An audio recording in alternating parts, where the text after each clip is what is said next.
Golf গ্রিনে গতকালই আবর্জনার স্তূপ থেকে এক মহিলার কাটা মুন্ডু উদ্ধার হয়। এবার সেই মহিলার দেহ শনাক্তকরণ।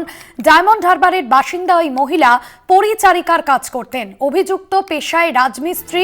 লালবাজার গোয়েন্দা বিভাগ সূত্রে খবর, গল্ফ গ্রিন কাণ্ডে আটক করা হয়েছে এক ব্যক্তিকে এবং ওই মহিলা পরিচারিকার কাজ করতেন এমনটাই জানা যাচ্ছে। ওই ব্যক্তি মৃতার আত্মীয় সূত্রের খবর এমনটাই।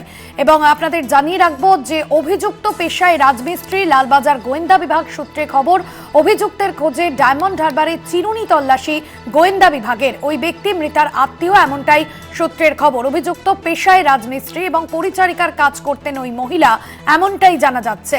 গল্ফ গ্রিনে কাটা মুন্ডু মহিলার দেহ শনাক্তকরণ লালবাজার গোয়েন্দা বিভাগের। রিয়া মাঝি আমাদের প্রতিনিধি রয়েছেন ফুল লাইনে।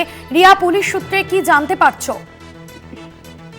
দেখো, গতকালকের কাটামুন্ডু ঘটনায় ইতিমধ্যেই একজনকে আটক করা সম্ভব হয়েছে এবং যেমনটা জানা যাচ্ছে পুলিশ সূত্রে যে ডায়মন্ড হারবার এলাকা থেকেই তাকে আটক করা সম্ভব হয়েছে। কারণ গতকাল রাতে যে আমরা খবর পেয়েছিলাম যেখানে জানা গিয়েছিল যে ডায়মন্ড হারবারের মগরাহাটের বাসিন্দা এই মহিলা, তার নাম পাওয়া গিয়েছিল যে খাদিজা বিবি।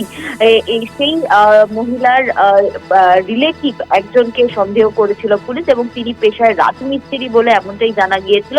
সেই ব্যক্তির জন্যই কিন্তু গতকাল রাত থেকে হোমিসাইডের টিম সেখানে বিভিন্ন জায়গায় তারা একদম বলা চলে যে নাকাত তল্লাশি তারা করেছে, চিরুনি তল্লাশি তারা করেছে এবং তারপরেই গতকাল মধ্যরাতেই কিন্তু একজনকে আটক করা হয়েছে। সেই এই মহিলার পরিচিত এবং মহিলার রিলেটিভ বলে এমনটাই জানা গিয়েছে। তাকে আটক করা হয়েছে ইতিমধ্যেই এবং তাকে জিজ্ঞাসাবাদ করা হচ্ছে যে বাকি যে বডি পার্ট সেটা কোথায় এবং কেন এই ধরনের ঘটনা ঘটিয়েছে তাকে কিন্তু ইতিমধ্যেই জিজ্ঞাসাবাদ করা হচ্ছে। ধন্যবাদ জানাবো। রিয়া মাঝি আমাদের প্রতিনিধি ছিলেন ফোন লাইনে।